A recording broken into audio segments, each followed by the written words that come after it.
Salut, Nicolas pour Backshop. Je vous présente l'Analog Keys de chez Elektron, qui est leur haut de gamme en termes de clavier synthétiseur. C'est un synthétiseur 4 voix. On va voir tout ça en détail. En termes de connectique, vous avez une sortie casque, une sortie stéréo gauche-droite, 4 sorties en jack qui correspondent aux pistes track 1, track 2, track 3 et track 4. Vous avez une entrée stéréo, 2 sorties CV Gates AB et CD, 3 connectiques MIDI, MIDI in, MIDI out, MIDI through, et vous avez un port USB pour connecter votre Analog Keys à votre ordinateur. Vous téléchargez le logiciel Overbridge et vous avez accès à tous les paramètres du clavier. Vous avez 4 pistes, une piste 1, une piste 2, une piste 3, une piste 4 que vous pouvez sélectionner indépendamment. Vous avez une piste effet avec reverb, chorus ou delay, une piste CV, la possibilité de séparer le clavier en zones, d'avoir accès au MIDI externe ou de maintenir avec la touche Hold. Vous avez un pitch bend, la possibilité de changer d'octave. Vous avez ensuite accès aux banques de sons, un master volume, la possibilité de transposer, une touche fonction pour accéder à toutes les fonctions qui sont en surbrillance. Ici, c'est la section séquenceur. Vous pouvez ensuite changer de son grâce à cette molette. Vous pouvez faire la même chose ici avec le bouton Sound qui vous donne accès à un autre paramètre et ensuite naviguer via les touches haut et bas. Par exemple, je vais aller dans la section Sound Browser, je tape Yes et ça m'ouvre donc la section de changement de son. Sur chaque son, une fois que j'aurai loadé une sonorité sur une des pistes, je vais choisir la piste 1, je choisis un son, je charge ce son et une fois que j'aurai chargé ce son, j'aurai accès à un certain nombre de paramètres. Le clavier a 2 oscillateurs. Si je vais sur l'oscillateur 1, ici, je vais pouvoir modifier un certain nombre de paramètres qui apparaissent sur l'écran. Donc, ce oscillateur, vous en avez 2 aussi. J'ai donc accès à ces paramètres pour l'oscillateur 1, l'oscillateur 2. J'ai aussi des filtres, des enveloppes d'amplification, une enveloppe et accès au LFO.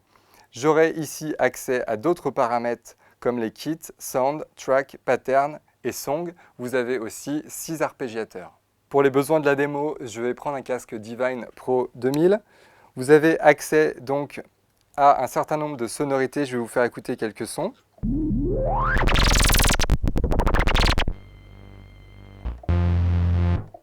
Une fois que j'aurai sélectionné un son qui me plaît, comme celui-ci, je vais le télécharger, j'appuie sur Yes, le son est téléchargé et ensuite j'ai donc accès à un certain nombre de paramètres. Je vais pouvoir modifier, donc sur le premier oscillateur par exemple, le type de forme d'onde, faire un accordage et régler le volume sur cet oscillateur. Je peux faire la même chose sur le deuxième oscillateur.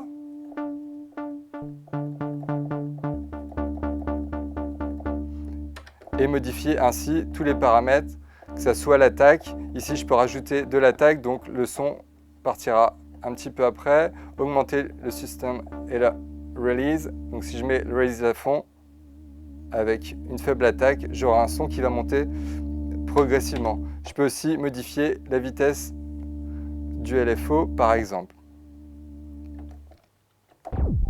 Donc j'ai des sons très électro, des basses.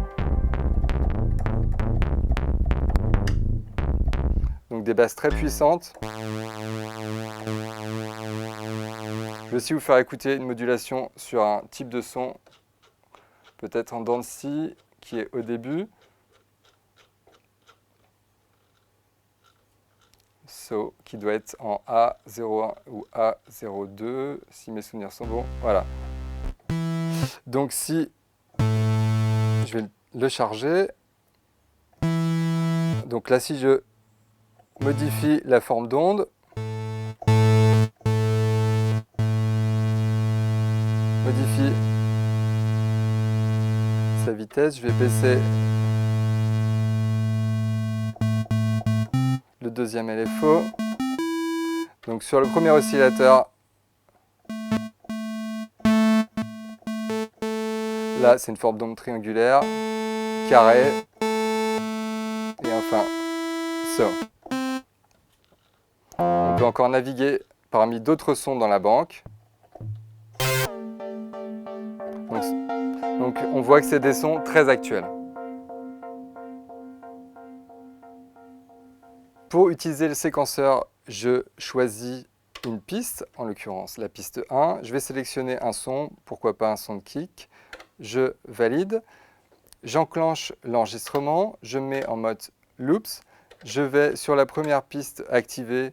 Il s'agit d'un kick, donc tous les temps.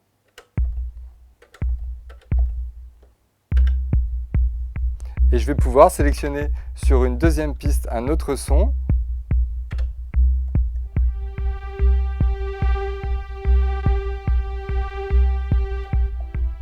Et modifier en temps réel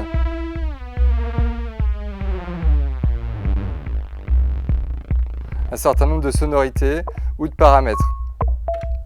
Je pourrais ensuite sélectionner une autre piste sur laquelle je veux enregistrer à nouveau une partie de séquence, jusqu'à 4 pistes, plus une partie d'effets que je pourrais aussi modifier en temps réel grâce au séquenceur.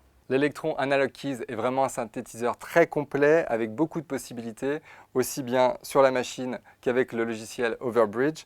Vous pouvez séquencer, enregistrer vos morceaux dans des songs, enregistrer des patterns, modifier les sonorités. Si vous voulez en savoir plus, je vous conseille vraiment de l'essayer. En tout cas, vous pouvez retrouver l'ensemble des informations le concernant sur le site bax-shop.fr ou bien cliquer sur le lien qui apparaît. Vous pouvez liker nos vidéos, les partager ou bien vous abonner à notre page YouTube. À bientôt!